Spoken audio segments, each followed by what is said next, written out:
సాధారణంగానే ఏపీలో ఎండల తీవ్రత ఎక్కువ. దానికి తోడు తీరప్రాంతం కావడంతో ఉక్కపోత ప్రాణాలు తీస్తోంది. కానీ ఈ ఏడాది పరిస్థితి మరింత దారుణంగా ఉండబోతోంది. అమరావతి వాతావరణ కేంద్రం లెక్కల ప్రకారం ఇప్పటికే సాధారణం కంటే 2-3 డిగ్రీల ఉష్ణోగ్రతలు అదనంగా నమోదవుతున్నాయి.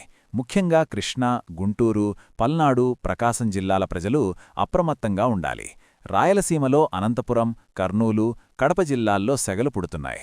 రాష్ట్రమంతా నిప్పుల కొలిమిలా ఉంటే మన ఏజెన్సీ ఏరియాలో మాత్రం పరిస్థితి వేరేలా ఉంది. మినుములూరు, అరకు, పాడేరులో సింగిల్ డిజిట్ ఉష్ణోగ్రతలు నమోదవుతూ చలి వణికిస్తోంది. ఒకవైపు చలి, మరోవైపు సెగలు. ఏపీ వాతావరణంలో ఈ విచిత్ర మార్పులు దేనికి సంకేతం? రాబోయే రోజుల్లో 45 డిగ్రీల మార్కును దాటబోతున్నాయా? మధ్యాహ్నం 11 నుంచి సాయంత్రం 4 గంటల వరకు అత్యవసరమైతే తప్ప బయటకు రావద్దు. వడదెబ్బ తగలకుండా జాగ్రత్తపడండి. ఈ సమాచారాన్ని మీ ఫ్రెండ్స్ అండ్ ఫ్యామిలీకి ఇప్పుడే షేర్ చేయండి. ఇలాంటి లేటెస్ట్ అప్డేట్స్ కోసం వెంటనే మన కొలుగురి 24/7 న్యూస్ టీవీని సబ్స్క్రైబ్ చేసుకోండి.